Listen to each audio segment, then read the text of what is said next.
Hello guys, नमस्कार, very good morning. स्वागत है आप सभी का, वेलकम है। सीजी कंप्यूटर्स का प्लेटफॉर्म, सीजी कंप्यूटर्स का यूट्यूब चैनल आपके सामने है और आप देख रहे हैं छत्तीसगढ़ सहकारिता विभाग भर्ती परीक्षा से संबंधित क्लासेस, जिसमें सहकारिता अधिनियम चल रहे हैं। आज हम थोड़ा एक पायदान और आगे बढ़ेंगे आज की क्लास में, तो चलिए फिर स्टार्ट करते हैं आज की क्लास। लेकिन थोड़ा देख लेते हैं पिछले क्लास में हमने क्या देखे थे, पिछले क्लास की क्या बातें थी, थोड़ा 5 मिनट रिवीजन कर लेते हैं भाई, फिर आगे बढ़ेंगे। चलिए, तो पिछले क्लास में हमने सिर्फ और सिर्फ धारा नंबर 16 देखे थे। तो धारा नंबर 16 क्या बोलता है भाई? सोसाइटियों का पुनर्गठन, सोसाइटियों की पुनर्गठन की बातें की गई थी। सबसे फर्स्ट प्रभावित सोसाइटी और दूसरा परिणामी सोसाइटी। सोसाइटी के पुनर्गठन के अंतर्गत हमने कितने सोसाइटी की बातें की है? प्रभावित सोसाइटी और परिणामी सोसाइटी। प्रभावित सोसाइटी का मतलब मैंने क्या बताया था भाई, कि ऐसी सोसाइटी होगी जो स्वयं खुद पुनर्गठन अपने आप में कर लेती। ऐसी सोसाइटी जो अपने आप में खुद पुनर्गठन कर लेती है, इसको हम कहते हैं प्रभावित सोसाइटी। परिणामी सोसाइटी कौन होते हैं भाई? इसकी अगर बात करें तो परिणामी सोसाइटी कई प्रकार के हो सकते हैं। जैसे कि पहला मैंने कहा कि जब कोई सोसाइटी सम्मिलन के परिणाम स्वरूप बनती है, कहने का मतलब है जब दो या दो से अधिक सोसाइटी क्या होते हैं, मिल जाते हैं, तब जो नया सोसाइटी बनता है तो उसे हम कहते हैं परिणामी सोसाइटी। क्लियर है? फिर दूसरा पॉइंट मैंने कहा था कि जब कोई सोसाइटी खुद विभाजित हो जाए, जैसे ए से विभाजित होकर बी सी डी बना है, इस प्रकार से कुछ सोसाइटी कब जब खुद विभाजित हो जाए दो या दो से अधिक सोसाइटियों में, तब हम उसे क्या कहेंगे? परिणामी सोसाइटी कहेंगे। थर्ड पॉइंट मैंने कहा, जब कोई सोसाइटी अपनी संपत्ति, अपनी पूंजी, अपनी दायित्व दूसरे सोसाइटी को आंशिक रूप से या पूर्ण रूप से हस्तांतरित कर दे, ट्रांसफर कर दे। जैसे सोसाइटी ए बी को पूरी तरह से हस्तांतरित या आंशिक रूप से हस्तांतरित कर रहा है, ट्रांसफर कर रहा है, तो ऐसे को हम क्या कहेंगे? ऐसे सोसाइटी को हम क्या कहेंगे? परिणामी सोसाइटी कहेंगे। या फिर एक ये भी है कि दो या दो से अधिक सोसाइटी है। चौथा पॉइंट मैंने क्या कहा, पहले पढ़ लें। जब दो सोसाइटी का उद्देश्य सेम हो और पहली सोसाइटी दूसरी सोसाइटी के उद्देश्य को पूरा करने के लिए पहली सोसाइटी का पुनर्गठन उचित पहली सोसाइटी का पुनर्गठन हो और उपस्थित और मतदान देने वाले के सदस्य की 2/3 बहुमत से पारित हो। कहने का मतलब है कि यदि दो या दो से अधिक सोसाइटी है और उसी उद्देश्य से कोई एक और नया सोसाइटी बन रहा है, तो उनके उद्देश्य को पूरा करेगा ये दो या दो से अधिक सोसाइटी। जो नए सोसाइटी है, नवीन सोसाइटी बने, उनके उद्देश्य को पूरा करेगा। और पूरा कैसे करेगा? कि वहाँ जो उपस्थित है और मतदान देने वाले की 2/3 बहुमत से वो पारित होना चाहिए कि भाई हम उनका हेल्प करेंगे। ठीक है, तो ऐसे सोसाइटी क्या कहलाएगी? आपके परिणामी सोसाइटी कहलाएगी। कुछ और बातें मैंने की है, परंतु इनमें पुनर्गठन को तब तक माना नहीं जाएगा या मान्य नहीं किया जाएगा जब तक रजिस्ट्रार द्वारा उनका अनुमोदन न कर दे। कहने का मतलब है यदि आप इस प्रकार की किसी भी प्रकार के पुनर्गठन कर रहे हैं, 4-5 हमने देखे, किसी भी प्रकार के पुनर्गठन कर रहे हैं, तो सबसे पहले आपको रजिस्ट्रार से पूछना पड़ेगा, रजिस्ट्रार से अनुमति लेना पड़ेगा। रजिस्ट्रार क्या करेगा? अनुमोदित करेगा। तब की ही इस स्थिति में क्या कर सकते हैं? हम किसी भी सोसाइटी का पुनर्गठन कर सकते हैं। फिर पॉइंट मैंने लिखा, परंतु सहकारी बैंक के पुनर्गठन के मामले में रजिस्ट्रार अपना अनुमोदन आरबीआई के लिखित पूर्व मंजूरी से देगा, अन्यथा नहीं। कहने का मतलब है कि जो सहकारी बैंक का यदि आप पुनर्गठन होना चाह रहे, करना चाहते हैं, तो आप डायरेक्ट रजिस्ट्रार के पास नहीं जाएंगे या रजिस्ट्रार आपको नहीं बताएगा। ठीक है, सबसे पहले RBI, reserve bank of India क्या करेगा? द्वारा पूर्व लिखित मंजूरी आपको लेनी पड़ेगी। और रिजर्व बैंक ऑफ इंडिया पूर्व लिखित मंजूरी ये दे देते हैं कि भाई हाँ आप पुनर्गठन कर सकते हैं। तब जो शक्ति होगी अब किसके पास आएगा, रजिस्ट्रार के पास आएगा, और रजिस्ट्रार अनुमोदन करेगा कि हाँ कि अब सहकारी सोसाइटी को पुनर्गठन किया जा सकता है। तो पहले आरबीआई मंजूरी देगा, उसके बाद रजिस्ट्रार मंजूरी देगा सहकारी बैंक के पुनर्गठन के लिए, लेकिन नॉर्मल जो है उसके लिए जो है रजिस्ट्रार खुद स्वयं क्या देगा, अनुमोदन करेगा। क्लियर है यहाँ की बातें। चलिए फिर कुछ और पॉइंट थे, जैसे यदि किसी सोसाइटी का पुनर्गठन हो रहा है और इससे किसी सदस्य के हितों पर प्रभाव पड़ता है तो उसके पास दो ऑप्शन होते हैं भाई साहब। ठीक है, किसी सोसाइटी का पुनर्गठन किसी भी प्रकार के हो रहा है, जब या फिर दो या दो से अधिक सोसाइटी मिल रहे हैं, या किसी सोसाइटी का विभाजन हो रहा है, या किसी एक सोसाइटी के ऊपर दूसरा सोसाइटी अपना दायित्व, उद्देश्य, पूंजी, निवेश सब वहाँ पर ट्रांसफ़र कर रहा है। कोई किसी भी प्रकार का परिणामी सोसाइटी हो, किसी भी प्रकार की जो है सोसाइटी का पुनर्गठन किसी भी टाइप का हो, यदि ऐसा होता है और यदि सदस्य के हितों पर प्रभाव पड़ता है, तब की स्थिति में सदस्य के पास दो ऑप्शन होंगे। एक ऑप्शन ये कि जो परिणामी सोसाइटी बना है, ठीक है, उनका वो सदस्य बन के रहे। जैसे परिणामी सोसाइटी के लिए मैं लिखा है ए और बी दोनों मिलकर सी बनाए हैं। ठीक है, क्या बनाए हैं, सी एक सोसाइटी बनाए हैं। तो जो सी सोसाइटी बनी उसका सदस्य बन के रहे, या फिर जिस सोसाइटी में चाहे ए और बी का सदस्य हो किसी भी का, और जिस सोसाइटी में अपनी पूंजी, अपना शेयर लगाया, अपना पैसा लगाया है, उसको वापस ला सकते हैं, वापस ले सकते हैं। तो दोनों में से कोई एक काम आप कर सकते हैं, लेकिन ये भी है कि ये काम, ये जो ऑप्शन आपके पास चूज करने के लिए कहा गया है, उसके लिए आपके पास कितना समय होगा, सिर्फ केवल 1 माह, कहने का मतलब 30 दिन का समय होगा। 30 दिन के अंदर दोनों ऑप्शन में से कोई एक ऑप्शन आपको चूज करना होगा। क्लियर है क्या बातें। फिर नेक्स्ट पॉइंट ये भी मैंने कहा, जब कोई 2 या 2 से अधिक सोसाइटियां सम्मिलित की गई से या जो है विभाजित की गई हो, सम्मिलित की गई हो या विभाजित की गई हो या संपर्तित की गई हो, कहने का मतलब है कोई परिणामी सोसाइटी बनी हो। ठीक है, कहने का मतलब है जब परिणामी सोसाइटी बनी हो तो जो पूर्व की सोसाइटी जो होगी, पहले की जो सोसाइटी होगी, वो क्या हो जाएगा, उसका रजिस्ट्रेशन को रद्द कर दिया जाएगा। ठीक है, हम देखेंगे धारा नंबर जब 18 पढ़ेंगे तो हम बात करेंगे कि किस प्रकार की सोसाइटी को जो है रजिस्ट्रार रद्द कर सकता है, किस प्रकार की सोसाइटी को समाप्त कर सकता है, ये हम देखेंगे। धारा नंबर 18 का इस प्रकार से है। ठीक है, उसमें आपको और अच्छे से पता चल जाए। तो पुरानी सोसाइटी जो है, जैसे मैंने कहा ए और बी जो है सोसाइटी है और उन्होंने मिलकर सी बनाया, तो ए और बी का कोई अस्तित्व नहीं है, तो इसका मतलब वो क्या हो जाएगा, उस सोसाइटी के रजिस्ट्रेशन को रद्द कर दिया जाएगा, ये कहा गया है।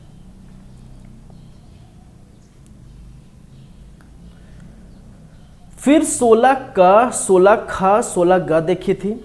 ठीक है, 16 क में मैंने क्या कहा था भाई कि सोसाइटी द्वारा सहयोग, कोई सोसाइटी राज्य सरकार की कोई उपक्रम जैसे औद्योगिक से संबंधित है, विपणन से संबंधित है, वित्त है, कोई कारोबार से संबंधित है, उसके लिए सहयोग करे। कहने का मतलब है कि राज्य सरकार द्वारा कोई किसी भी प्रकार के उद्योग धंधे हैं, किसी भी प्रकार का उपक्रम है, उसमें जो सोसाइटी बनी हुई जिसका रजिस्ट्रेशन हुआ है वो क्या करेगा, सहयोग करेगा। किसी भी प्रकार के राज्य सरकार बोलेगी भाई साहब ये कर दो तो वो करेंगे।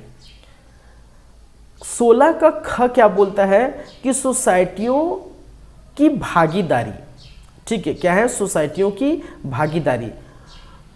इसमें लिखा है 2 या 2 से अधिक सोसाइटियां जिसका उद्देश्य सेम है और दूसरे अन्य सोसाइटी के कार्य उद्देश्यों को पूरा करेंगे, तो उसके लिए भागीदारी होगी। सदस्यों की क्या चाहिए, जो है पूर्ण बहुमत चाहिए। ठीक है, क्या चाहिए, पूर्ण बहुमत चाहिए। कहने का मतलब ये है कि 2 या 2 से अधिक सोसाइटी है, उनका सेम उद्देश्य है, एक नया सोसाइटी बन रहा है, उनका भी सेम उद्देश्य है। ठीक है, तो उनके कार्यों को, उनके उद्देश्यों को फुलफिल करने के लिए जो है 2 या 2 से अधिक सोसाइटी है वो क्या करेंगे, भागीदारी करेंगे। लेकिन कैसे करेंगे कि जो सदस्य हैं उनकी पूर्ण बहुमत चाहिए, हामी भरनी चाहिए, हाँ भाई हम करेंगे, भागीदारी करेंगे, ऐसे हामी भरनी चाहिए, ऐसे बहुमत से वो पारित होनी चाहिए। तब जाके जो नवीन सोसाइटी बनी है उनके उद्देश्यों को पूरा करने के लिए भागीदारी रहें, ठीक है, भाग लेंगे, सदस्यों के उद्देश्यों को पूरा करने के लिए भाग लेंगे। भागीदारी कहने का मतलब भाग लेना भाई, ठीक है, सम्मिलित होना उसके सदस्यों। चलिए ठीक है, यही क्या मैंने बताया था, एग्जाम्पल दिया था, ये आपको समझ में आ गया होगा, ठीक है, ये पिछले क्लास में ये आप देख सकते हैं। एक है 16 का, ठीक है, 16 का लोकहित में पुनर्गठन योजना बनाने या लाने की राज्य सरकार की शक्ति है। तो पहला पॉइंट मैंने क्या लिखा है भाई कि लोकहित के लिए पुनर्गठन योजना कौन लाएगा, राज्य सरकार लाएगी। कहने का मतलब है यदि लगता है राज्य सरकार को कि लोगों के कल्याण के लिए, लोगों के हित के लिए कोई स्कीम लाना है, कोई योजना लाना है, तो क्या करेगा, राज्य सरकार लाएगी। पहला पॉइंट मैंने लिखा। दूसरा पॉइंट मैंने लिखा परंतु किसी सरकारी बैंक के मामले में आरबीआई के लिखित पूर्व मंजूरी चाहिए, ठीक है। यदि राज्य सरकार लोकहित के लिए, लोक कल्याण के लिए अगर क्या करते हैं, सहकारी बैंक से रिलेटेड कोई स्कीम लाते हैं, कोई योजना लाते हैं, तो वो क्या होना चाहिए भाई, आरबीआई से पहले मंजूरी लेना चाहिए, ठीक है। आरबीआई से पहले मंजूरी लेगा, आरबीआई कहेगा भाई साहब ठीक है, लोकहित के लिए कर रहे हैं, लोक कल्याण के कर रहे हैं, तो राज्य सरकार ये काम करेगा कि अब सहकारी बैंकों के मामले में आरबीआई से पूछेगा और फिर वो लाएगा। क्लियर है यहाँ तक बातें। थर्ड पॉइंट मैंने कहा राज्य सरकार किसी पुनर्गठन स्कीम को क्या कर सकती है, रद्द कर सकती है। भाई साहब लगता है राज्य सरकार लोकहित, लोक कल्याण के लिए लाया गया था, लेकिन राज्य सरकार को लगता है कि भाई साहब लोकहित, लोक कल्याण के लाया था लेकिन ये प्रॉपर वर्क नहीं कर रहा है, तो ऐसी स्थिति में वो जो स्कीम लाया था वो खुद रद्द कर सकती, तो खुद लाएगा और रद्द खुद भी करेगा। प्रत्येक स्कीम की जानकारी राजपत्र में प्रकाशित की जाएगी। ये भी एक पॉइंट याद रखिए, प्रत्येक स्कीम की जो है जानकारी राजपत्र में प्रकाशित की जाएगी, ठीक है। ये आपके 16 नंबर का क्या है, धारा था। चलिए अब बात करेंगे नेक्स्ट धारा से। आज की क्लास को हम क्या करते हैं, स्टार्ट करते हैं। देखो आपको बैकग्राउंड में कुछ म्यूजिक सुनाई दे रहा होगा भाई, ठीक है, कुछ भजन सुनाई दे रहे होंगे और ये होगा, अभी फ़िलहाल होगा। क्यों होगा, थोड़ा बहुत डिस्टर्ब होगा, आपको थोड़ा बहुत जो है क्या करना पड़ेगा, साउंड बढ़ा के, ठीक है, आपको पढ़ना पड़ेगा। क्यों, क्योंकि अभी स्टार्ट आज से, ठीक है, आज से गणेश चतुर्थी स्टार्ट हो गया है, 19 तारीख है आज, ठीक है। तो गणेश चतुर्थी के कारण, ठीक है, अब हर जगह किसी को तो मना नहीं कर सकते हैं भाई, ठीक है, किसी को तो मना नहीं कर सकते हैं ये लाउड स्पीकर बजाने के लिए, ऐसा करने के लिए 24 घंटा बजेगा, अब क्या कर सकते हैं, ठीक है। तो ये थोड़ा बहुत आप जो दिक्कत है उसको थोड़ा बहुत आप क्या करिए, नेगलेक्ट करिए और साउंड को थोड़ा बढ़ा के, या फिर हो सकते हैं तो आप हेडफोन, ईयरफोन वगैरह लगा के सुन सकते हैं, क्योंकि दिक्कत तो होने वाली है, ठीक है। चलिए ठीक है, तो आगे बढ़ते हैं, आज की कहानी को आगे बढ़ाते हैं। हाँ थोड़ा कम हुआ साउंड, चलो चलिए आगे बढ़ते हैं, आज की क्लास को आगे बढ़ाते हैं। धारा नंबर देखिए, अब देखेंगे धारा नंबर कौन सा भाई, धारा नंबर 18 देखेंगे। 16 हम देख लिए, 17 में ज़्यादा कुछ खास नहीं है, ठीक है। 17 में आप पढ़ सकते हैं, 17 में क्योंकि इतने सारे चीज़ हैं, हम हर चीज़ को नहीं पढ़ सकते, हमारे पास टाइम नहीं है, ठीक है, उतना इम्पोर्टेंट नहीं है, इसलिए मैं इसको स्किप कर रहा हूँ। धारा नंबर 17 का क्या कहना है, दायित्वों के प्रति समुदाय के लिए समझौता या ठहराव तथा सोसाइटी का पुनर्निर्माण, ठीक है। तो ये इतना इम्पोर्टेंट है, मैं पहले ही बता चुका हूँ, बहुत ज़्यादा इम्पोर्टेंट जो आपके पास है वो है धारा नंबर 18, बहुत ही ज़्यादा इम्पोर्टेंट है। पहली ही बात को बता चुका हूँ कि रजिस्ट्रीकरण का रद्द किया जाना या रजिस्ट्रीकरण का रद्द होना। चलिए एक एक करके हम बातें करते हैं।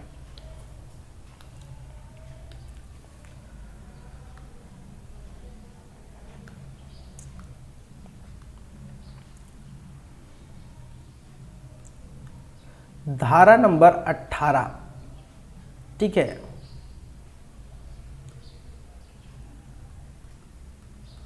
रजिस्ट्रीकरण का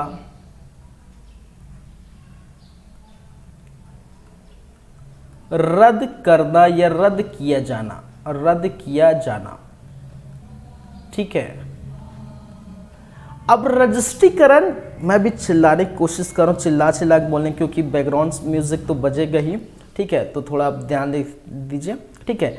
अब देखिए रजिस्ट्रीकरण का रद्द होना, रजिस्ट्रीकरण का रद्द किया जाना, कहने का मतलब जो सोसाइटी हुई इसका मतलब क्या है, ठीक है, जो सोसाइटी बनी उसका रजिस्ट्रेशन हो गया। अब किस स्थिति में सोसाइटी का रजिस्ट्रीकरण रद्द होगा भाई, किस स्थिति में रद्द होगा, ठीक है।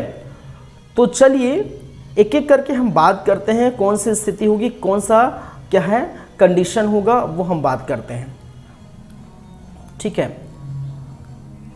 चलिए तो सोसाइटी रद्द होगी, पहला पॉइंट ये बोलता है कि सोसाइटी रद्द होगी, क्या है, सोसाइटी की रजिस्ट्रीकरण रद्द की जाएगी। अब इसके लिए क्या होगा, इसके लिए कुछ कंडीशंस होंगे, क्या होंगे, कंडीशंस होंगे कि भाई किस कंडीशंस में क्या करेंगे, रद्द होगा, ठीक है। इसके लिए तो कोई कंडीशंस होगा ना, अप्लाई होगा, कैसे रद्द होगा, तो एक एक करके हम कंडीशन पर हम बात करते हैं, क्या क्या कंडीशंस होंगे, ठीक है। चलिए पहला कंडीशन कि संपूर्ण, याद रखेंगे, संपूर्ण संपत्ति दायित्व दूसरे सोसाइटी को, ठीक है, संपूर्ण संपत्ति, संपूर्ण दायित्व दूसरे सोसाइटी को स्थानांतरण कर दे, ठीक है, स्थानांतर कर दे। सॉरी, कहने का मतलब है क्या हो रहा है यहाँ पर, परिणामी सोसाइटी बन रही है भाई साहब, क्या बन रही, परिणामी सोसाइटी बन रही। मैंने कहा कि संपूर्ण संपत्ति या संपूर्ण दायित्व किसी अन्य सोसाइटी को स्थानांतरण कर दे, कहने का मतलब सोसाइटी ए है और सोसाइटी बी है, तो सोसाइटी ए जो है अपना पूरा दायित्व, पूरा, ठीक है, अपना दायित्व, पूरा संपत्ति दूसरे सोसाइटी को वो दान कर दे, ठीक है, दूसरे सोसाइटी को ट्रांसफर कर दे। तो ऐसी स्थिति में जो सोसाइटी ए होगी, इसके रजिस्ट्रेशन को रद्द कर दिया जाएगा। अब मतलब समझ रहे हैं, बातों की गहराई को समझ रहे हैं। मैंने कहा संपूर्ण संपत्ति दायित्व दूसरे सोसाइटी को यदि ट्रांसफर होता है, यानी कि कहने का मतलब कोई परिणामी सोसाइटी बनता है, तो पहले सोसाइटी जो ट्रांसफर किया है उसके रजिस्ट्रेशन को क्या कर दिया जाएगा, रद्द कर दिया जाएगा। जो क्रॉस लगाए इसका मतलब वो रद्द हो गया है, ठीक है। चलिए ये पहला कंडीशन है, ऐसी कंडीशन में होगा। कंडीशन नंबर दूसरा या कंडीशन नंबर ख हम लिख सकते हैं, किस कंडीशन में रद्द होगा भाई, ठीक है, किस कंडीशन में, जब एक सोसाइटी दूसरे सोसाइटी जब दूसरे सोसाइटी के साथ सम्मिलित हो जाए, क्या हो जाए, सम्मिलित हो जाए, ठीक है, जब एक सोसाइटी दूसरे सोसाइटी के साथ क्या हो जाए, सम्मिलित हो जाए, कहने का मतलब क्या बन जाए, परिणामी सोसाइटी बन जाए। ये भी क्या है, परिणामी सोसाइटी बन जाए, सोसाइटी, ठीक है। कहने का मतलब है कि यदि मान के चलिए कोई सोसाइटी क्या है, ए है और कोई सोसाइटी बी है, ठीक है, ये दोनों क्या हो जाता है, सम्मिलित हो जाता है। दोनों क्या हो जाता है भाई साहब, दोनों सम्मिलित हो जाता है और मिलकर एक नया सोसाइटी का निर्माण कर लेते हैं। इनके सभी सदस्य इसमें चल जा सकते हैं। तो ऐसी स्थिति में, ठीक है, इस सोसाइटी के जो रजिस्ट्रेशन होगा, इस सोसाइटी के जो रजिस्ट्रेशन होगा, इसको पुरानी जो सोसाइटी का रजिस्ट्रेशन होगा वो फेल समझी जाएगी, या फेल किया जाएगा, या रद्द कर दी जाएगी। इसका कोई अस्तित्व नहीं है। सोसाइटी ए है, सोसाइटी बी है, यदि दोनों सोसाइटी मिलते हैं और मिलकर एक सी बना लेते हैं, तीसरा सोसाइटी बना, तो ए और बी का कोई अस्तित्व नहीं है, क्योंकि भी उसमें काम ही नहीं होगा, दोनों तो मिलकर एक नया सोसाइटी बना लिए। ठीक है, तो ऐसी स्थिति में सोसाइटी ए और बी का कोई मतलब ही नहीं है। ठीक है, जब कोई सोसाइटी विभाजित हो जाए, कंडीशन नंबर क, ख और ग मैं लिख सकता हूँ। ठीक है, जब कोई सोसाइटी क्या हो जाए, विभाजित हो जाए। ठीक है, क्या है, कब की कंडीशन, जब कोई सोसाइटी क्या हो, विभाजित हो जाए। समझेगा बातों को, जब कोई सोसाइटी क्या हो जाए भाई साहब, अरे यार क्या हो जाए भाई, विभाजित हो जाए, जब कोई सोसाइटी विभाजित हो जाए। कहने का मतलब है यहाँ पर उल्टा होगा, कहने का मतलब है कोई सोसाइटी ए है और सोसाइटी के सदस्य जो है चाहते हैं कि इसको विभाजन कर दे, परिणामी सोसाइटी बनाए। विभाजित हो जाए सोसाइटी बी और सोसाइटी सी में विभाजन हो जाता है। ठीक है, एक सोसाइटी ए है और वो अलग हो रहे हैं। ठीक है, वो कुछ सदस्य इधर जा रहे हैं, कुछ सदस्य इधर जा रहे हैं। तो पहले जो बना सोसाइटी कौन सा ए है, तो उसका कोई अस्तित्व नहीं है, तो इस सोसाइटी ए क्या हो जाएगी भाई साहब, ये सोसाइटी ए क्या हो जाएगी, रद्द कहलाएगी, ये सोसाइटी रद्द हो जाएगा। तो कहने का मतलब जो क्रॉस चिन्ह मैंने लगाया है, ठीक है, जो सोसाइटी के पास जो क्रॉस चिन्ह लगाया, इसका मतलब वो रद्द कहलाएगी। ठीक है, तो तीसरा कंडीशन भी आप समझ गए, तीसरा कंडीशन भी आपको समझ में आ गया। ये किसके लिए है, ये इसके लिए है, और एग्जाम्पल ये इसके लिए एग्जाम्पल है। ठीक है, और ये तो इसके लिए एग्जाम्पल है। ठीक है, ये किसके लिए एग्जाम्पल, ये पहले के लिए एग्जाम्पल है। ठीक है, तो सोसाइटी किस प्रकार से रद्द होगी, ऐसी रद्द होगी। तो पहला फिर से मैं रिपीट करता हूं भाई, मैंने क्या कहा, संपूर्ण संपत्ति दायित्व दूसरे सोसाइटी को ट्रांसफर कर दे तो, या फिर परिणामी सोसाइटी बन जाए, तब हम क्या कहेंगे, ठीक है, तब ये रद्द होगा। एक सोसाइटी दूसरे सोसाइटी के साथ सम्मिलित हो जाए तब रद्द होगा। जब कोई सोसाइटी विभाजित हो जाए तब रद्द होगा। और ये बातें यहाँ पर भी लिखी हुई है, लेकिन आपको ये चीज़ समझ में आनी चाहिए। ठीक है, रद्द कब होगा, लिखा है यदि कोई सोसाइटी अपनी संपूर्ण आस्ति मतलब संपत्ति दायित्व किसी अन्य सोसाइटी को हस्तांतरित कर दे। तो ये पहला मैंने इसको लिखा, किसी अन्य सोसाइटी के साथ समामिलन कर ले, मतलब सम्मिलित कर ले, या स्वयं को दो या दो से अधिक सोसाइटी में विभाजित कर दे। ठीक है, ठीक है, तो ऐसी स्थिति में रजिस्ट्रेशन क्या हो समझा जाएगा भाई, समाप्त किया जाएगा। ठीक है, क्या हो जाएगा, समाप्त किया जाएगा। ठीक है, अब यहाँ लिखा भी है, धारा 69 के अधीन सोसाइटी का परिसमापन हो जाता है। जो रजिस्ट्रार ऐसी सोसाइटी का रजिस्ट्रेशन रद्द करने वाला आदेश करेगा, सोसाइटी रद्दकरण के ऐसे आदेश की तारीख से विघटन समझी जाएगी और वह निगमित निकाय के रूप में विद्यमान नहीं रहेगा। कहने का मतलब सिंपल सी बातें हैं जो मैंने बताया। ठीक है, बस इतना ही, 3 टाइप की चीज़ें याद रखिए, 3 कंडीशन याद रखिए, कब होगा याद रखेंगे। ठीक है, तो परिणामी सोसाइटी बनेगा तो पुराना है। अब देखिए, मैंने समझाया था परिणामी सोसाइटी इसके पहली 16, ठीक है, 16 में, ठीक है, धारा नंबर 16 में मैंने क्या कहा था, ठीक है, परिणामी सोसाइटी बनाया था। तो जब परिणामी सोसाइटी समझिए, रद्द की कंडीशन समझिए, बस एक लाइन में आपको याद करना है, या दुनिया भर का दिमाग नहीं खत्म आपको पंचर करना है। ठीक है, तो आप क्या समझिए, बस जो परिणामी सोसाइटी बनती है, तो परिणामी सोसाइटी बनती है जो, तो पुराना जो सोसाइटी होता है उसकी जो है रजिस्ट्रेशन रद्द की जाएगी। बस इतना समझिए, अगर ये सब समझ नहीं आता तो वो समझिए, कोई दिक्कत नहीं। ठीक है, चलिए अब देखिए, ये रद्द है और 18 ख, ठीक है, धारा नंबर 18 का क्या बोलता है, 18 तो है ही, साथ ही साथ 18 का क्या बोलता है, रजिस्ट्रीकरण का समाप्त होना। ठीक है, 18 क्या है, सोसाइटी के रजिस्ट्रीकरण क्या हो जाना, समाप्त होना। रद्द होना अलग बात है, समाप्त होना ये पूरी तरह से समाप्त हो जाएगा। ठीक है, सोसाइटियों के रजिस्ट्रीकरण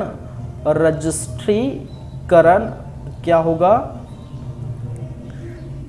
का समाप्त होना, का क्या होना भाई, समाप्त किया जाना या होना, किया जाना, ठीक है, समाप्त होना या किया जाना। तो देखिए किस प्रकार से समाप्त होगी, ठीक है, पहला मैंने कहा समाप्त होगी, ठीक है, क्या होगा, समाप्त होगी, सिंपल वर्ड मैं बोलूँगा, समाप्त होगी। अब समाप्त होगी तो भाई उसके लिए फिर से कंडीशन लगेगा, कंडीशंस अप्लाई होंगे। पहला पॉइंट क्या बोलता है कि सोसाइटी के रजिस्ट्रेशन समाप्त होगी, तो उसके लिए कंडीशंस क्या बनेंगे, ठीक है, कब की स्थिति में समाप्त होगी। तो पहली कंडीशंस मैं अगर लिखूं का, फिर से का खागा लिख लेता हूं, पहली कंडीशन, ठीक है, यदि सोसाइटी क्या करता है, पंजीयन के समय गलत ब्यौरा देता है, क्या करता है, पंजीयन के समय क्या करता है, गलत जानकारी देता है, क्या करता है, गलत जानकारी देता है। गलत जानकारी देने का मतलब क्या है कि आप बोल सकते हैं एक प्रकार से फर्जी डॉक्यूमेंट, ठीक है, आप बोल सकते हैं क्या, फर्जी डॉक्यूमेंट पेश करता है, गलत जानकारी देता है, ठीक है। तब की स्थिति में रजिस्ट्रेशन को आपको पूरी तरह से समाप्त करना पड़ेगा। रजिस्ट्रार क्या करेगा, ठीक है, रजिस्ट्रार को लगता है भाई साहब आपने तो धोखा किया हमारे साथ, आपने सोसाइटी की ऐसे बारे में बताया है और आपने फर्जी डॉक्यूमेंट दिया है, ठीक है, तो ऐसी स्थिति में क्या होगा, वो समाप्त की जाएगी, ठीक है। इसमें लिखा है कि ये यदि रजिस्ट्रार का यह समाधान हो जाता है कि कुछ सोसाइटी उसके आवेदकों द्वारा दुर्प्रदेश, कुछ भी लिखा है, दुर्प्रदेशन के आधार पर रजिस्ट्रीकृत कर दी गई हो, और जहां सोसाइटी का, हाँ, ये दुर्प्रदेशन के बाद रजिस्ट्रेशन कर दी गई हो, ये पहला पॉइंट मैंने लिखा, इसको मैं समझा रहा हूँ, ठीक है। पहला पॉइंट यही कहा गया है कि जो डॉक्यूमेंट आपने दिया है वो गलत तरीके से पेश किया गया है, इसका मतलब है दुर्व्यप्रदेशन, ठीक है, गलत तरीके से आधार पर आप रजिस्ट्रेशन किए हो गए, गलत डॉक्यूमेंट दिए हो गए, ये पहला पॉइंट है। तो एक एक पॉइंट समझेंगे फिर देखेंगे।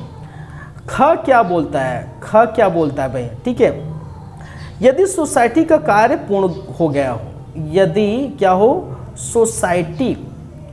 सोसाइटी का कार्य क्या हो गया भाई, पूर्ण हो गया होगा, क्या हो जाए, पूर्ण हो गया होगा, ठीक है।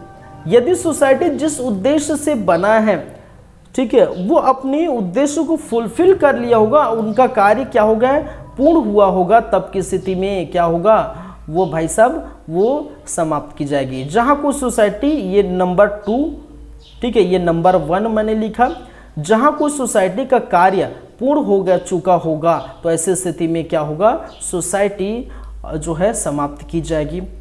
का खा के बाद मैं लिख सकता हूं गा, ठीक है।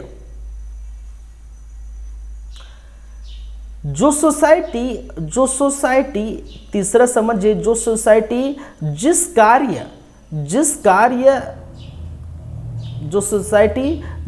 कार्य या जिस उद्देश्य से बना है, जो सोसाइटी जिस कार्य या उद्देश्य से बना है, ठीक है, और वह समझेगा, और वह उद्देश्य की पूर्ति नहीं कर पा रहा है, वह उस उद्देश्य की, ठीक है, मैं देखिए ये अपने वर्ड में लिख रहा हूं ना, वह अपने उद्देश्य की पूर्ति नहीं कर पा रहा है,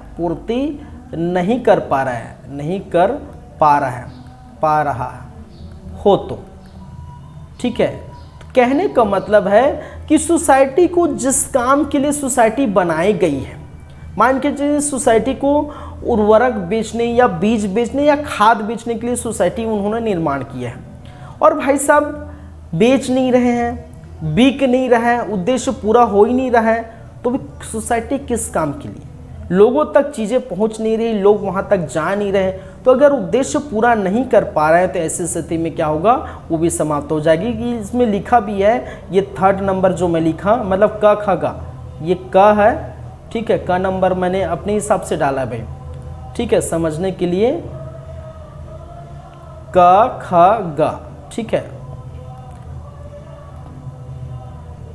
ये क मैंने लिखा, ये ख मैंने लिखा और ये ग मैंने लिखा। क्या कहा है कि जिस प्रयोजन के लिए सोसाइटी रजिस्ट्री की गई उसकी पूर्ति ना हो, ठीक है, जिस प्रयोजन के लिए, प्रयोजन मतलब जिस कार्य के लिए या जिस उद्देश्य के लिए, ठीक है, जिस कार्य के लिए या जिस उद्देश्य लिए बनाई गई है वो फुलफिल नहीं हो रहा है, उसकी पूर्ति नहीं कर पा रहा है, ठीक है, वो कार्य नहीं हो रहा है उनसे, तब ऐसी स्थिति में रजिस्ट्रेशन समाप्त की जाएगी।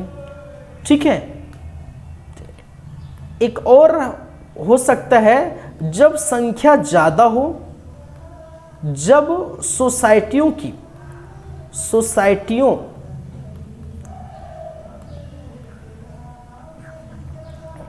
ठीक है, अच्छे से लिख देता हूं, जब सोसाइटियों की सदस्यों की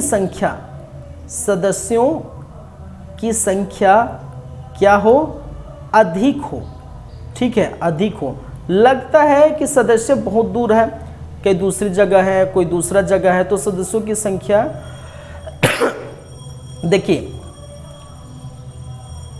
देखिए यहां से स्टार्ट करिए, जहां सोसाइटी की सदस्य संख्या इतनी अधिक हो, ठीक है, और रजिस्ट्रार के कार्यालय के अभिलेखों में ऐसे समस्त सदस्यों को सही पता अब भी निश्चित करना संभव नहीं है, और रजिस्ट्रार की राय में व्यक्तिगत रूप से ऐसे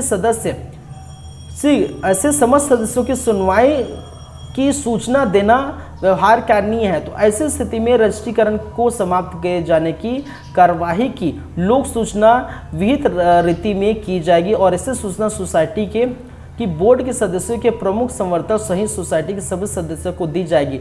सूचना समझी जाएगी। सोसाइटी रजिस्ट्रेशन समाप्त में किसी कार्यवाही को केवल इस आधार पर कि सदस्यों को व्यक्तिगत रूप से सूचना नहीं दी, प्रसंगत नहीं उठेगा। इस सभी कहने का मतलब ये है कि भाई साहब जो भी सोसाइटी है और उनके सदस्य बहुत ज़्यादा है, मान के चलिए उनके सदस्य 700, 800, 1000 के तादाद में हैं, और सभी को तो हम सूचित नहीं कर सकते, ठीक है, सब अलग अलग जगहों पर से है। देखिए सोसाइटी बनाने, जैसे प्राथमिक सोसाइटी है, कोई भी सोसाइटी बनने के लिए, खासकर प्राथमिक सोसाइटी या कोई भी सोसाइटी बनने के लिए जो मिनिमम है, हम देखे थे 10 मिनिमम है। मिनिमम संख्या, सदस्यों की संख्या कितनी होनी चाहिए थी? 10 होनी चाहिए थी, लेकिन मैक्सिमम कहीं भी नहीं दिया है। छत्तीसगढ़ सहकारी सोसाइटी अधिनियम 1960 के अंतर्गत ये कहा गया है कि सदस्य जो होंगे मिनिमम 10 होंगे, लेकिन मैक्सिमम नहीं बताया गया है कि कितनी हो सकती है। क्या 100 हो सकते हैं, 200 हो सकते हैं, ऐसा मैक्सिमम नहीं लिखा है, लेकिन मिनिमम 10 हो सकते हैं। 10 से ऊपर कितना भी हो सकता है। तो मान के चलिए सोसाइटी के सदस्य 700, 800, 1000 के तादाद में हैं, और उनका सही पता ढूंढना जो है बहुत ज़्यादा मुश्किल है रजिस्ट्रार को, ठीक है। रजिस्ट्रार को कहने का मतलब सोसाइटी के रजिस्ट्रार को ढूंढने का जो बहुत वो दिमाग ख़त्म करेगा अपना। तो ऐसी स्थिति में रजिस्ट्रार क्या करेगा? एक सूचना तैयार करेगा, और सूचना तैयार करके वो, ठीक है, एक लोक, इसमें लिखा है क्या है, एक लोक सूचना, लोगों के लिए एक सूचना, सबके लिए पर्टिकुलर नहीं, एक सूचना तैयार करेगा, ठीक है। और सूचना तैयार करेगा और कहेगा कि भाई साहब, ठीक है, आप जो भी है बाहर रहिए, आपके जो रजिस्ट्रेशन है, आप जो सदस्य है यहाँ पर, इसका रजिस्ट्रेशन हम क्या कर रहे हैं, ख़त्म कर रहे हैं, ठीक है। और ये भी प्रश्न नहीं उठना चाहिए किसी भी सदस्य को कि भाई हमको नहीं सूचित किया गया है, हमको सूचित नहीं किया गया है। लास्ट पॉइंट में लिखा है, क्या लिखा है? किसी सदस्य को व्यक्तिगत रूप से सूचित नहीं किया जाएगा। इसमें आप देख सकते हैं यहाँ लिखा है, किसी सदस्य को व्यक्तिगत रूप से सूचित नहीं किया जाएगा। प्रश्न पत्र जो है प्रश्नगत नहीं उठे, कहने का मतलब किसी व्यक्ति को मैंने, या कोई रजिस्ट्रार ने किसी व्यक्ति को व्यक्तिगत रूप से वो लेटर नहीं भेजा कि आपने इस सोसाइटी को बंद कर रहे हैं हमारी इजाज़त की बिना, या ऐसे कुछ बता नहीं रहे। तो ऐसा नहीं, लोक सूचना एक सूचना क्या किया जाएगा, भेज दिया जाएगा। ठीक है भाई साहब कि हो गया। ठीक है, आपको ज़रूरत नहीं है, आपको जाने चाहे ना जाने, आपकी मर्जी। आपको मिला है नहीं मिला है, रजिस्ट्रार से रजिस्ट्रार कोई मतलब नहीं रखता। ठीक है, चलिए तो यहाँ पर ठीक है, क्लियर है बातें। चलिए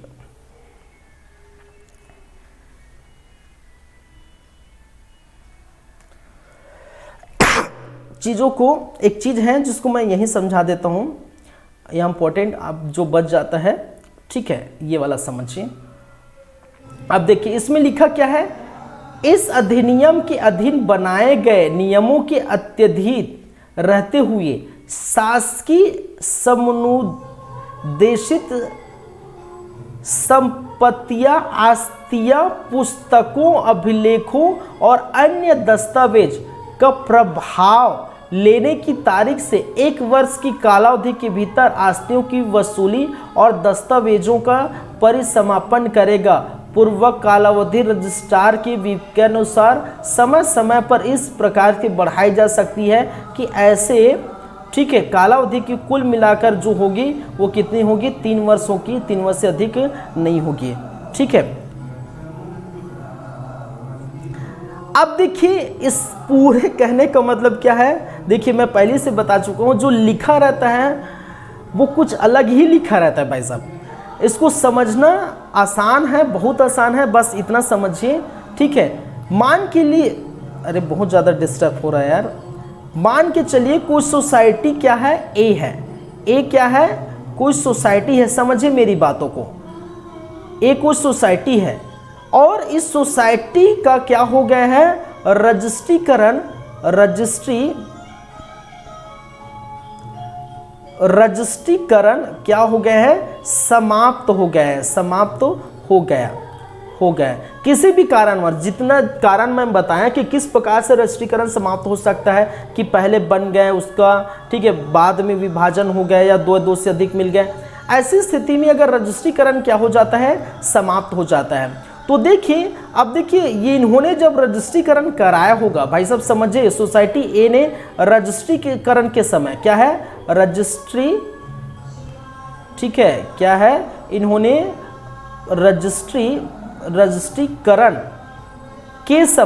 रजिस्ट्रीकरण के समय क्या क्या दिए होंगे, जो भी डॉक्यूमेंट दिए होंगे, ठीक है, अपना जो भी फोटोकॉपी दिए होंगे, ठीक है, जो भी जो है पुस्तक दिए होंगे उसके पास होगा, उसके अभिलेख होंगे, ठीक है, उनके पैसे होंगे, जो भी होगा, कुछ संपत्ति बची होंगी, ठीक है, आदि कोई भी होगा। भाई रजिस्ट्रीकरण के समय आप क्या करते हैं, आवेदन देते हैं, डॉक्यूमेंट पेश करते हैं, फोटोकॉपी, आधार कार्ड जो है, पैन कार्ड, दुनिया भर का जो भी डाले होंगे आपने, ठीक है। तो भाई रजिस्ट्रार क्या करेगा, इसको खाएगा थोड़ी। रजिस्ट्रार को ये उस व्यक्ति को, उस सोसाइटी जो पुराने जिसको रद्द हुई उसको वापस करना पड़ेगा। उसको क्या करना पड़ेगा, वापस करना पड़ेगा उस सोसाइटी को, जो सोसाइटी रद्द हो चुकी है। और वापस कब करेगा रजिस्ट्रार, इसको रजिस्ट्रार जितने भी ये सारी चीज़ें हैं, जो भी संपत्ति, अभिलेख है, जो पुस्तक है, जो फोटो है, जो फोटोकॉपी है, ये सबको रजिस्ट्रार क्या करेगा, रजिस्ट्रार वापस करेगा। और वापस करने का जो समय है वो कितना है, 1 वर्ष है। तो कहने का मतलब है, यदि कोई सोसाइटी का रजिस्ट्रीकरण समाप्त हो जाता है, तो उस सोसाइटी जब बनी होगी, रजिस्ट्रेशन के समय बनी होगी, तो डॉक्यूमेंट पेश किए होंगे, कुछ फोटोकॉपी, आधार कार्ड, पैन कार्ड दुनिया भर का दिए होंगे, उसको रजिस्ट्रार उस सोसाइटी को वापस करेगा। और वापस करने का समय क्या है, 1 वर्ष। लेकिन रजिस्ट्रार की स्वविवेकी शक्ति होती है। रजिस्ट्रार की कहा गया है कि स्वविवेकी शक्ति है, वो सोच समझ के करेगा, और उसके लिए कुछ टाइम भी लग सकता है। और कितना टाइम लग सकता है, 3 वर्ष का समय लग सकता है। ऐसा कहा गया है कि मैक्सिमम 3 वर्ष तक ये रोक के रख सकता है, 3 वर्ष तक रोक के रख सकते हैं, 3 वर्ष बाद ही पूरे को लौटा देगा। लेकिन 3 वर्ष से अधिक नहीं होना चाहिए, ये कहा गया है। तो इस पूरे ब्यौरा का मतलब यही है। अब इसको पढ़ेंगे तो आपको समझ में आएगा। अब इसको पढ़िए, ठीक है, ठीक है, फिर आपको समझ में आएगा। इसको मैं क्या करता हूँ, इसको पहले हटा देता हूँ, ठीक है, जो भी है। अब इसको पढ़ेंगे तो आपको समझ में बिल्कुल आएगा भाई। ठीक है, अब देखिए इसमें क्या कहा गया है कि इस अधिनियम के अधीन बनाए गए नियम के अत्यधीन रहते हुए शासकीय समनुदित संपत्ति होगी, चाहे कोई आस्तियाँ होगी, चाहे पुस्तक होगा, अभिलेख होगा, अन्य दस्तावेज डॉक्यूमेंट होगा का प्रभार लेने की तारीख से 1 वर्ष की कालावधि के भीतर आस्तीय संपत्ति को वसूली और दायित्व का परिसमापन मतलब समाप्त हो जाने के बाद पूर्वोत्तर कालावधि रजिस्ट्रार के विवेकानुसार समय, ठीक है, ये बढ़ाई जा सकती। कितने वर्ष तक कहा गया है? ठीक है, 1 वर्ष तक कहा गया है। कितने वर्ष तक भाई? ये देख सकते हैं कितने वर्ष तक, तारीख से 1 वर्ष तक आप उसको वसूली कर सकते हैं, मतलब दे सकते हैं। यदि ऐसा होता है तो विवेकी शक्ति है किसके? रजिस्ट्रार के विवेक में लगता है तो वो क्या कर सकता है? इसको 3 वर्ष तक रख सकता है, 3 वर्ष तक बढ़ा के रख सकता है। ये आप याद रखेंगे। तो ये डिफ़िकल्ट था हालांकि ये पढ़ने में, लेकिन आपको यदि ये चीज़ समझ में आ गया होगा, ये चीज़ समझ में आएगा तो आसान होगा आपके लिए, बहुत ही आसान होगा। क्लियर है बातें?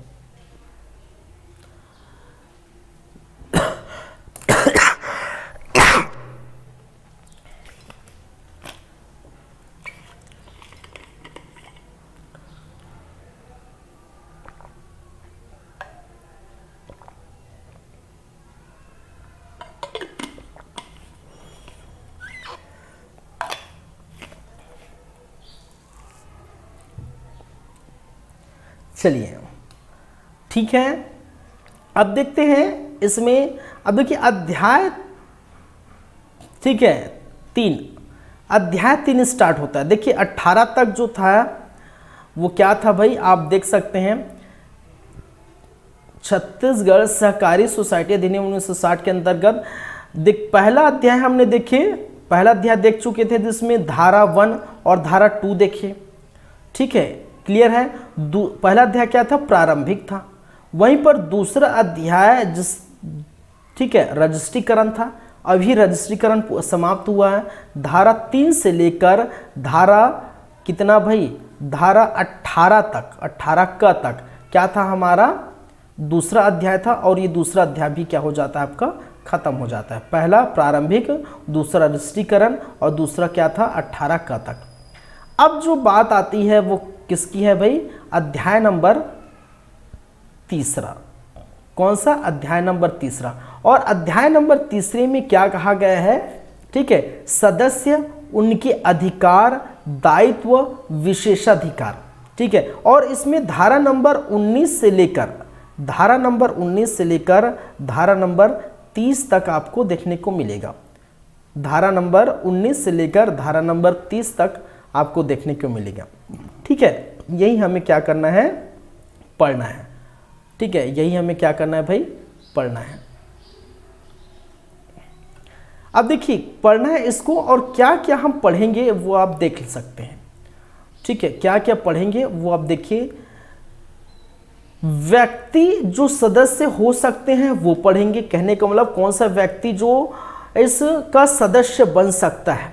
ठीक है, जो सोसाइटी के हम सदस्य की बातें कर रहे थे वे बहुत टाइम से सदस्य, तो कौन व्यक्ति सदस्य बन सकता है ये हम धारा नंबर 19 में पढ़ेंगे।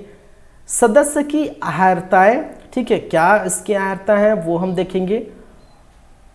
19 का बोर्ड की सदस्य के लिए और प्रतिनिधित्व के लिए निहर्तम। 19 ख पश्चातवर्ती नियोग्यताओं का प्रभाव।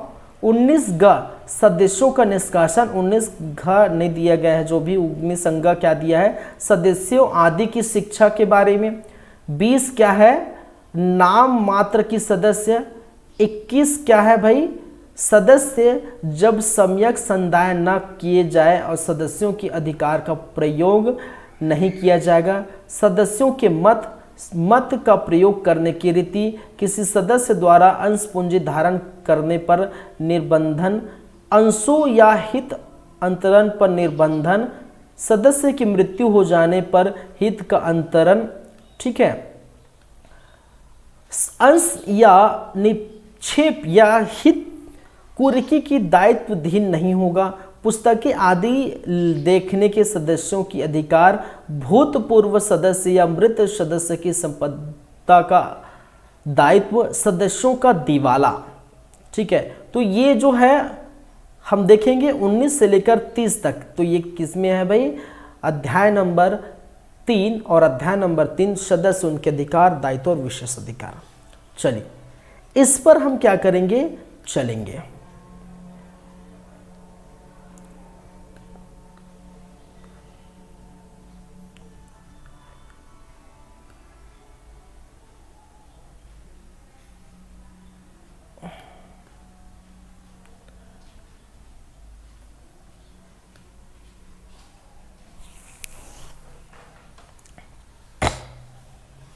कंटिन्यू करते हैं।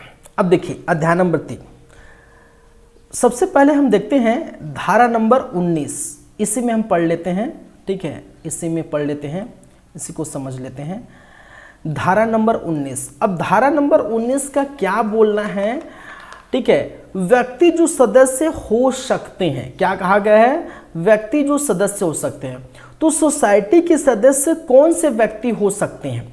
ठीक है, तो इसको थोड़ा पढ़िएगा, क्या लिखा है कि निम्नलिखित के सिवाय किसी भी व्यक्ति को किसी सोसाइटी के सदस्य के रूप में स्वीकृत नहीं किया जाएगा। ठीक है, निम्नलिखित के सिवाय किसी व्यक्ति को सोसाइटी का सदस्य नहीं बनाया जाएगा। किसके सिवाय नहीं बनाया जाएगा? तो ये तो भाई दिया है, किसके सिवाय नहीं बनाया पाएगा भाई? ठीक है, कौन बनेगा कौन नहीं बनेगा, इसकी हम बातें करेंगे। तो सबसे पहला का, कोई व्यक्ति जो भारतीय संविधान अधिनियम 1872 की धारा 11 के अधीन संविदा के लिए क्या होगा? संविदा के लिए सक्षम हो। इसका कहने का मतलब है कोई व्यक्ति क्या हो? 18+ पार कर चुका हो। कोई व्यक्ति क्या कर चुका हो भाई? 18+ पार कर चुका हो, उसकी उम्र 18 से अधिक हो गई हो। ठीक है, तो मैंने स्टार्टिंग में बताया था कि भारतीय संविधान अधिनियम 1872 की धारा 11 में क्या है? संविदा सक्षम करने की जो है क्षमता या संविदा करने के लिए सक्षम हो। तो इसका मतलब क्या है? इसका मतलब क्या है कि उनकी उम्र 18 या 18 से वर्ष ऊपर हो जानी चाहिए, बालिग हो जानी चाहिए, वोट देने का अधिकार, ठीक है, वो होना चाहिए। ये पहला है। ठीक है, तो ये सदस्य जो है 18 वर्ष के ऊपर है, वो क्या बन जाएंगे? सदस्य होंगे भाई। क्या होंगे भाई साहब? क्या होंगे? सदस्य होंगे, सदस्य होंगे, ये याद रखेंगे। कोई सोसाइटी, कोई भी सोसाइटी क्या है? कहा गया है कि कोई भी सोसाइटी क्या बन सकती है? सदस्य क्या कर सकती है? रख सकती हैं, ग्रहण कर सकती हैं, याद रखेंगे।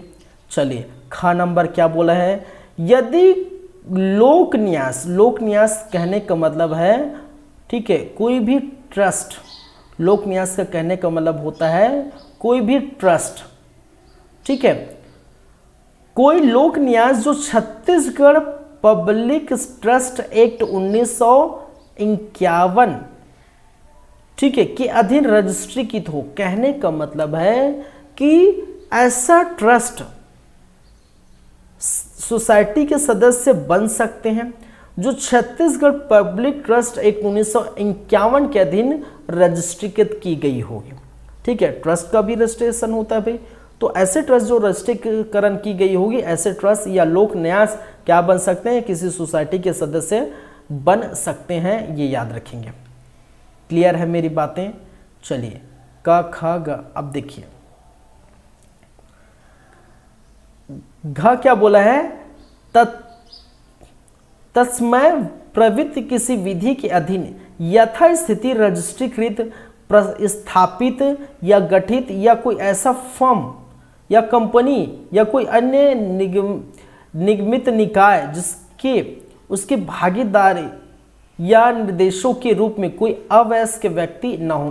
कहने का मतलब है कोई फर्म, कोई सोसाइटी, कोई निकाय ठीक है, कोई फर्म, कोई सोसाइटी, कोई निकाय भी क्या बन सकते हैं, इसके सदस्य हो सकते हैं, लेकिन ये कंडीशन है कि उस फर्म, उस निकाय, ठीक है, उस कंपनी में क्या होना चाहिए, अवयस्क व्यक्ति नहीं होना चाहिए। मान के चलिए कोई कंपनी है, ठीक है, कोई भी कंपनी है, ठीक है, जैसे कुछ भी हो सकता है, कोई भी फैक्ट्री है, जैसे कुर्सी टेबल बनाने की कंपनी है, कोई भी, मैं रैंडमली एग्जांपल देता हूँ, कोई भी है, और वहाँ पर यदि कोई जो व्यक्ति, जो लोग होंगे, वो यदि 18 वर्ष से ऊपर पार के होंगे, ठीक है, वयस्क होंगे, ठीक है, क्या हो, वयस्क होंगे, 18 वर्ष के ऊपर पार किए होंगे, तब वो कंपनी क्या बन सकती है भाई, सदस्य बन सकती है। यदि ऐसा होता है कि उस कंपनी में जो कर्मचारी है, उस कंपनी में जो लोग हैं, वो अवयस्क 18 वर्ष से कम है, ठीक है, तो ऐसे जो कंपनी है वो कभी भी किसी भी स्थिति में उस सोसाइटी के सदस्य नहीं बन सकते, ये याद रखें। क, ख, ग, घ, अंगा, ये आप हम देखेंगे, ठीक है। छत्तीसगढ़ सोसाइटी रजिस्ट्रेशन एक्ट 1959 के अधीन रजिस्ट्री की कोई सोसाइटी जो कि राज्य सरकार द्वारा, ठीक है, क्या हो, सामान्य विशेष आदेश द्वारा इस अधीन में अनुमति की जाती है, ठीक है, क्या है, छत्तीसगढ़ सोसाइटीज रजिस्ट्रेशन एक्ट 1959 के अधीन रजिस्ट्री की कोई सोसाइटी जो कि राज्य सरकार द्वारा सामान्य विशेष आदेश द्वारा इस संबंध में अनुमति की गई हो। इसका कहने का मतलब क्या है कि ऐसी सोसाइटी जो छत्तीसगढ़ सोसाइटी रजिस्ट्रेशन एक्ट 1959 के अंतर्गत जो है रजिस्ट्रीकृत हो, और राज्य सरकार ने बोल दिया है, भाई साहब कह दिया है, सामान्य विशेष आदेश द्वारा अनुमोदित कर दिया है, कह दिया है कि ये सदस्य बन सकते हैं, तो राज्य सरकार की अनुशंसा पर, राज्य सरकार की अनुमोदन पर कोई जो है सोसाइटी, ठीक है, क्या बन सकते हैं, क्या बन सकते हैं, उस सोसाइटी का सदस्य। छत्तीसगढ़ सोसाइटी रजिस्ट्रेशन एक्ट 1959 के अधीन रजिस्ट्रीकृत कोई सोसाइटी जो राज्य सरकार द्वारा सामान्य रूप से या विशेष आदेश द्वारा क्या की गई है, उसको अनुमोदन दिया गया हो, ठीक है। तो समझ में आ गया कि राज्य सरकार क्या करेगा, किसी सोसाइटी को अनुमोदित करेगा, और वो सोसाइटी पहले से ही छत्तीसगढ़ सोसाइटी रजिस्ट्रेशन एक्ट 1959 के अंतर्गत रजिस्ट्रीकृत हो, ऐसे सोसाइटी को राज्य सरकार क्या कर सकती है, सदस्य बनने के लिए अनुमोदित कर सकती है। और क्या बोलता है, खुद राज्य सरकार भी ऐसे किसी सोसाइटी के सदस्य के रूप में बन सकती है, ठीक है, कोई राज्य सरकार भी ऐसे कोई सोसाइटी के सदस्य बन सकती है, ये भी आप क्या करेंगे, याद रखेंगे, ठीक है। अब देखिए, इसको फिर से मैं रिपीट करता हूं क्योंकि बहुत सारे हैं चीजें हैं, ठीक है, एक एक करके। नंबर 1, सदस्य कौन होंगे। नंबर 1, मैंने क्या कहा कि कोई व्यक्ति जो भारतीय संविधान अधिनियम 1872 के अधीन धारा 11 के अधीन क्या हो, वो सक्षम हो, कहने का मतलब 18 वर्ष पूरा कर लिया हुआ होगा। नंबर 2, कोई अन्य सोसाइटी बन सकता है। नंबर 3, ऐसा कोई ट्रस्ट बन सकते हैं तो जो छत्तीसगढ़ पब्लिक ट्रस्ट 1951 के अधीन रजिस्ट्रेशन हो, ऐसा कोई ट्रस्ट बन सकता है। नंबर 3 या घ, ठीक है, ऐसी कोई कंपनी, ऐसा कोई फर्म, ऐसा कोई निकाय, ठीक है, इस किसी सोसाइटी के सदस्य बन सकते हैं, ठीक है, पर कंडीशन ये है कि उस सोसाइटी में जो कर्मचारी होंगे, वहाँ के जो लोग होंगे वो 18 वर्ष के पार कर चुके होंगे, मतलब वयस्क होंगे, अवयस्क नहीं होंगे, और अवयस्क नहीं होंगे ऐसी स्थिति में, ठीक है, ये कंपनी या फर्म या निकाय उस सोसाइटी के सदस्य बन सकते हैं। या नंबर अंगा क्या बोलता है, छत्तीसगढ़ सोसाइटी रजिस्ट्रेशन एक्ट 1959 के अंतर्गत ऐसा कहा गया है कि रजिस्ट्रीकरण है और राज्य सरकार इसको अनुमोदित करे तो वो किसी भी सोसाइटी के सदस्य के रूप में ग्रहण कर सकते हैं, और खुद राज्य सरकार भी किसी सोसाइटी के सदस्य के रूप में हो सकते हैं, ठीक है। तो इतनी बातें समझ में आई आपको, कौन कौन सदस्य हो सकते हैं, इतनी बातें आपको क्लियर है। चलिए, परंतु खंड क के उपबंध 1 नंबर, किसी ऐसे व्यक्ति को जो अन्यतः विद्यार्थियों के लिए बनाए गए किसी सोसाइटी में प्रवेश करना चाहता है, ठीक है, लेकिन देखिए ये पहला और दूसरा, किसी ऐसे अवयस्क जो न्यायालय द्वारा नियुक्त किए गए संरक्षण के लिए क्या हो, मार्फत, ठीक है, मार्फत कार्य करता है, मतलब संरक्षण के लिए कार्य करता हूँ। कहने का मतलब दोनों में कोई क्या नहीं है, ठीक है, दोनों में क्या हो सकते हैं, अवयस्क हो सकते हैं, अवयस्क हो सकते हैं, अवयस्क हो सकते हैं। कहने का मतलब है एक नंबर क्या बोलता है कि ऐसी कोई व्यक्ति जो विद्यार्थी के लिए बनाए गई किसी सोसाइटी में प्रवेश करना चाहता है तो उसके लिए उम्र का कोई पाबंदी नहीं है कि वयस्क है नहीं है, उम्र की कोई पाबंदी नहीं है कि वो वयस्क है कि नहीं, वो वहाँ पर सदस्य ग्रुप में ग्रहण कर सकते हैं यदि किसी विद्यार्थी के लिए कोई सोसाइटी बनाई गई हो।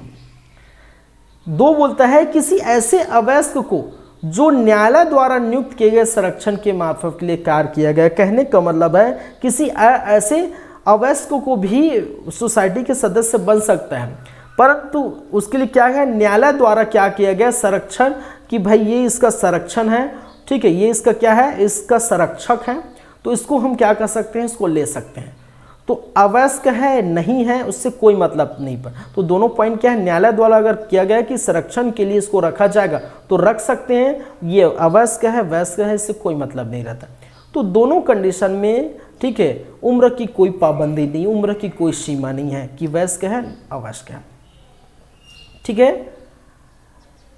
अब देखिए यहाँ पर एक और पॉइंट है नंबर 2, इस अधिनियम या नियमों में या किसी सोसाइटी की उपविधियों में किसी प्रतिकूल बात के होते हुए भी यहाँ राज्य सरकार ने किसी सोसाइटी के अंश पूंजी में अभिदान किया हो, वहाँ राज्य सरकार का दायित्व उसके द्वारा धारित अंशों के अंकित मूल्य तक ही सीमित होगा। कहने का मतलब ये है भाई साहब सोसाइटी बनेगा तो मैंने कहा कि सोसाइटी के सदस्य राज्य सरकार भी हो सकते हैं, तो राज्य सरकार क्या करेगा, ठीक है, सोसाइटी के सदस्य है राज्य सरकार, तो राज्य सरकार का ये अधिकार उतना ही तक रहेगा जितना वो पैसा दिया, जितना मूल्य दिया। कहने का मतलब उसका अधिकार, देखिए ऐसा नहीं कि राज्य सरकार है और बाकी तो फालतू जो कंपनी है बाकी फालतू लोग हैं, ऐसा नहीं समझेंगे।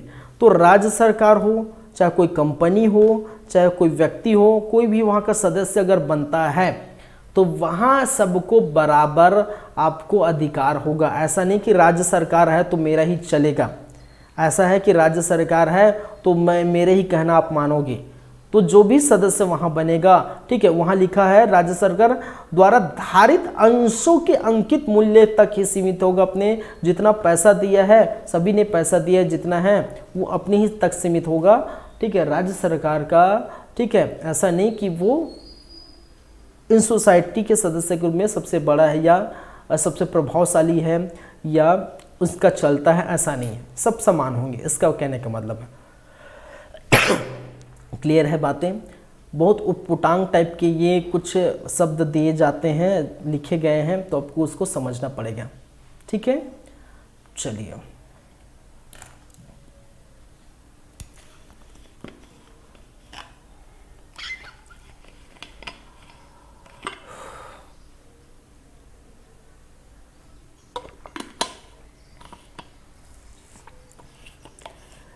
क्लियर है बातें भाई, आगे हम बढ़ते हैं और क्या क्या बोला गया है।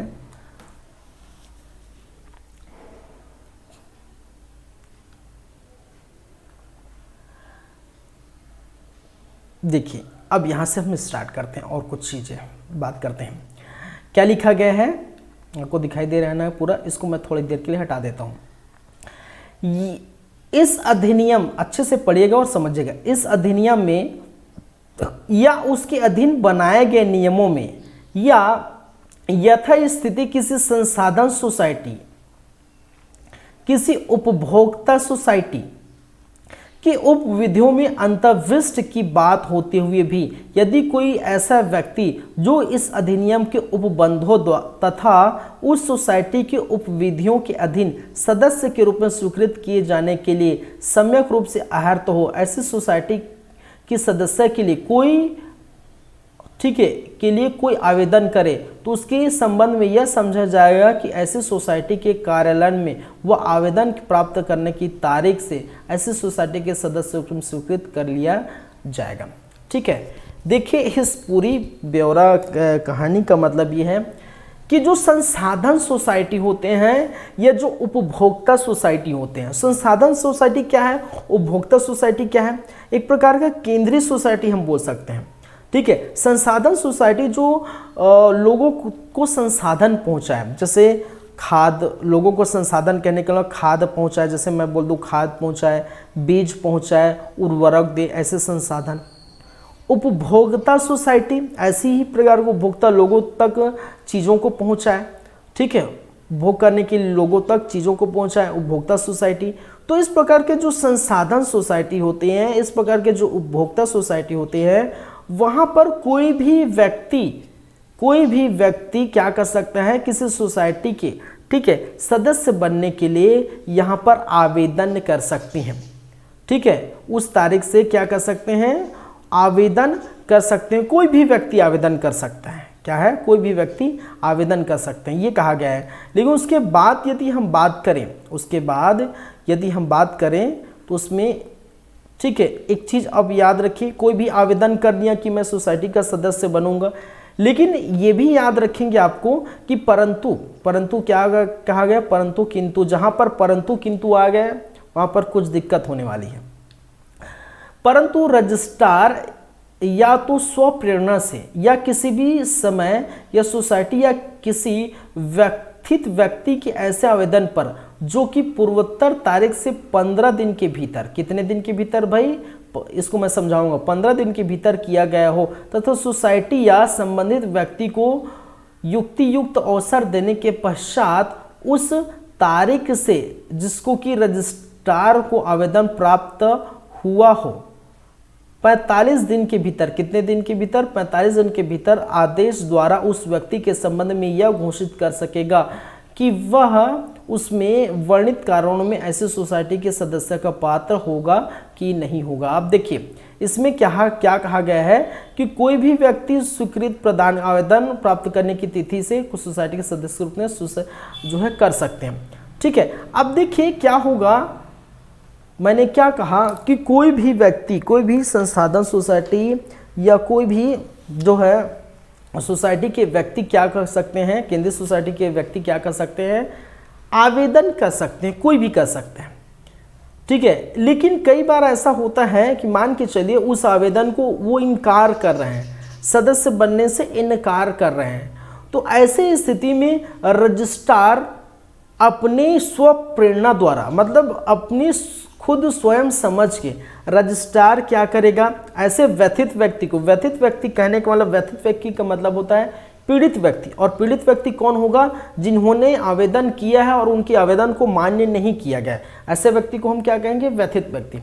तो जो व्यथित व्यक्ति होगा, जो पीड़ित व्यक्ति होगा, जिनका आवेदन स्वीकार नहीं किया गया हो, तो उसके, ठीक है, उस व्यथित व्यक्ति के आवेदन पर या फिर रजिस्ट्रार स्वयं अपने स्वप्रेरणा द्वारा क्या करेगा कि जो आवेदन किया गया है किसके लिए, सदस्य बनने के लिए, तो उसी 15 दिन के भीतर, जैसे आवेदन किया है और उन्होंने इनकार कर दिया, जो भी मना कर सकते हैं या फिर रख सकते हैं, और उसी 15 दिन के भीतर क्या किया गया, उस व्यथित व्यक्ति को अवसर दिया जाएगा, क्या किया जाएगा, अवसर प्रदान किया जाएगा कि आप बन सकते हैं कि नहीं बन सकते। क्या है, रजिस्ट्रार क्या करेगा, उस व्यथित व्यक्ति को 15 दिन के भीतर क्या किया जाएगा, ठीक है, अवसर दिया जाएगा कि आप बन सकते हैं, नहीं बन सकते। बन सकते हो तो अच्छी बात है, वेरी वेरी कॉन्ग्रेचुलेशंस, बन गए सदस्य। और नहीं बनते तो उसी 15 दिन के भीतर के बाद, ठीक है, 15 दिन कंप्लीट हो गया, उसके भीतर के बाद 45 दिन के भीतर, 15 दिन कंप्लीट हो गए, उसके 45 दिन के भीतर क्या कर सकते हैं, रजिस्ट्रार, ठीक है, रजिस्ट्रार क्या करेगा, आवेदन तो उनको मिल ही गया क्योंकि पहले से बोल दिया रजिस्ट्रार को कि ठीक है आवेदन मिल गए, तो उसके 45 दिन के भीतर रजिस्ट्रार ही घोषित करेगा कि आप सदस्य के सोसाइटी के सदस्य बन सकते हैं कि नहीं। ठीक है, थोड़ा इधर उधर हो गया है वर्ड, मैं एक बार फिर से रिपीट करता हूँ। मैंने क्या कहा, ठीक है, जो सोसाइटी के सदस्य होंगे वो क्या करेंगे, कोई भी व्यक्ति आवेदन कर सकता है। ठीक है, आवेदन किया, ठीक है, व्यथित व्यक्ति को क्या कर दिया गया यहाँ पर, ठीक है, सदस्य नहीं बनने की बातें की गई है। तो रजिस्ट्रार अपनी स्वप्रेरणा द्वारा या व्यथित व्यक्ति के आवेदन पर उनको 15 दिन, जो आवेदन किया उसके बीच 15 दिन के ही समय निपटारा करेगा कि भाई आप बन सकते हैं, ठीक है, तो अच्छी बात है, नहीं बन सकते तो अब क्या होगा, तो बन सकते हैं तो मैंने कहा ठीक है बन गए, और नहीं बनते तो उसी 15 दिन के भीतर ही जिन्होंने आवेदन किया है, ठीक है, उन्हें 15 दिन के भीतर ही वहाँ से आवेदन करने से 45 दिन के भीतर क्या करेगा, रजिस्ट्रार क्या करेगा, ये बताएगा उस व्यथित व्यक्ति को कि आप जो है सदस्य बन गए हैं या सदस्य नहीं बने। तो ये किस पर छोड़ दिया जाएगा, रजिस्ट्रार पर छोड़ दिया। थोड़ा कॉम्प्लिकेटेड है बातों को समझना, लेकिन याद रखिए 15 दिन और याद रखिए 45 दिन, क्या याद रखिए 45 दिन। तो रजिस्ट्रार 45 दिन में क्या करेगा, ये बता देगा कि आप पात्र है कि नहीं है, और उसके 15 दिन के भीतर ही आप निर्णय लेंगे, ठीक है, ये याद रखेंगे। क्लियर है बातों को समझिए, चीज़ों को समझिए, बहुत थोड़ा लेंदी है। और क्या है भाई, जो इम्पोर्टेंट है उसको हम देखें, बहुत सारी चीज़ें हैं यहाँ देखने के लिए, ठीक है। अब देखिए, जहाँ किसी व्यक्ति को किसी सोसाइटी के सदस्य के रूप में प्रवेश देने से इनकार कर दिया जाए और वहाँ प्रवेश देने के इनकार करने संबंधी विनिस ऐसे निश्चित तारीख से 30 दिन के भीतर सोसाइटी उस व्यक्ति को संसूचित किया जाएगा। इसका मतलब समझ रहे हैं मैंने क्या कहा, रजिस्ट्रार के पास कितना दिन का समय रहता है, मैंने लिखा है भाई कितना दिन का समय रहता है रजिस्ट्रार के पास, 45 दिन का समय, ठीक है। और 45 दिन में रजिस्ट्रार ये डिसाइड करेगा, क्या डिसाइड करेगा कि वो जो व्यक्ति है जो भी आवेदन किया है वो सदस्य के रूप में पात्र है कि नहीं। पात्र है तो अच्छी बात है, वो बन गया, ठीक है, पात्र है तो अच्छी बात है, बधाई हो उनको, वो बन गए। लेकिन यदि पात्र नहीं होते, यदि इनकार कर देते हैं तो आप क्या कर सकते हैं, ठीक है, इनकार कर देते हैं तो 45 दिन बीत गए, और 45 दिन जैसे ही बीतता है उसके 45 दिन के बाद 30 दिन के भीतर, कितने दिन के भीतर भाई, 30 दिन के भीतर, कहने का मतलब 1 माह के भीतर आपको उस व्यथित व्यक्ति को बताना होगा कि किस कारण से मैं उनको रिजेक्ट किया हूं, सदस्य के रूप में अपात्र किया हूं। अपात्र, जैसे अपात्र पात्र डॉक्यूमेंट भी आप देखते हैं ना, कोई भी एग्जाम फॉर्म बनते हैं, जैसे टीचर्स का भी है, एसआई का है, या जो भी है, सीजीपीएससी सीजी व्यापम में आप भरते हैं तो पात्र निकलता है। आप पात्र है तो अच्छी बात है, ठीक है, आप आगे जाएंगे नेक्स्ट राउंड में। अगर अपात्र है, किस कारण से अपात्र है, ठीक है, आपका जाति ठीक नहीं है, जाति में ये मेंशन नहीं है, आपका जो है नाम में या सरनेम में ये दिक्कत है, ठीक है, पिता का नाम दूसरे मार्कशीट में अलग है, आधार कार्ड में अलग है, 10वीं की मार्कशीट में अलग है, ठीक है, या फिर date of birth Aadhaar card में अलग है, इसमें अलग है। तो इस प्रकार से अपात्र होंगे तो ये कंडीशन देते हैं ना भाई, क्या कारण है अपात्र की, तो उसी प्रकार ये भी आपको कारण बताएंगे कि किस कारण से आपको अपात्र किया गया है। तो उसके लिए कारण कितने समय रहेगा, 30 दिन के भीतर। कितने दिन के बाद, 45 दिन गुजर जाएगा, ठीक है, डिसाइड करने के लिए रजिस्ट्रार के पास कि पात्र है। अगर वो पात्र है तो ठीक है, अपात्र है तो 30 दिन के भीतर उस व्यक्ति को बताया जाएगा कि किस कारण से अपात्र है। समझ रहे हैं मेरी फीलिंग, मेरी बातों को समझ रहे हैं आप लोग, क्योंकि भाई बहुत मुश्किल है चीज़ें समझना, ठीक है, समझाना और समझना भी। तो चीज़ें क्लियर हैं, ठीक है, तो आगे बढ़ते हैं।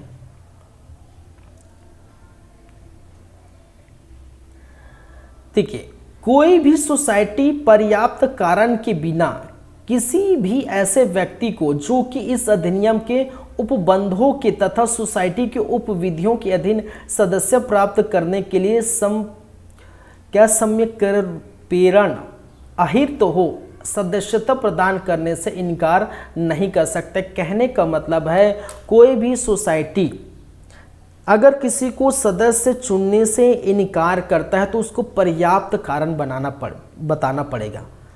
एक्चुअल कारण, पर्याप्त कारण बताना पड़ेगा कि किस कारण से आपने क्या किया, सदस्य नहीं चुना इनको, और वो कारण 18 का 18 नहीं, 19 का क में बताया गया है। ठीक है, कि ऐसा कौन कौन सा कारण है जिस वजह से आप सदस्य नहीं बन सकते। पहले 19 में तो हमने ये जाना कि कौन कौन बन सकते हैं, ठीक है, किस किस कंडीशन में बन सकते हैं, कब कब होगा। अब 19 का क्या बोलता है कि कौन कौन सा व्यक्ति अपात्र होगा, कौन कौन सा नहीं बन सकता, वो हम देखेंगे फिलहाल। लेकिन बस इतना याद रखिए कि कोई भी सोसाइटी बिना कारण के किसी व्यक्ति को, ठीक है, इसको खारिज नहीं कर सकता, ठीक है, सदस्य के रूप में बनने से इनकार नहीं कर सकते, उसको पर्याप्त कारण बताना चाहिए, एक्चुअल कारण बताना होगा। ठीक है, चलिए, उपधारा 4 या उपधारा 5 के अधीन व्यथित व्यक्ति, कोई भी व्यक्ति इनकार की तारीख से कितने दिन के भीतर भाई, 90 दिन के भीतर क्या करेगा, रजिस्ट्रार को सूचित करेगा, रजिस्ट्रार पर सूचित करेगा, कहने का अपील करेगा। किसी व्यक्ति को कारण बता के, ठीक है, किसी व्यक्ति को क्या किया गया, उसकी आवेदन को, ठीक है, मान्य नहीं किया गया, किसी व्यक्ति के आवेदन को मान्य नहीं किया गया, उसको अपात्र कर दिया गया, सदस्य के रूप में स्वीकार नहीं किया गया, तो एक तरह से इनकार कर दिया गया। अब इनकार की स्थिति होती है तो आप क्या करेंगे, रजिस्ट्रार के पास जाएंगे। ठीक है, तो 90 दिन के भीतर, इनकार करने के 90 दिन के भीतर क्या करेगा, ठीक है, आप रजिस्ट्रार के पास क्या कर सकते हैं, अपील कर सकते हैं। सिंपल सी बात है।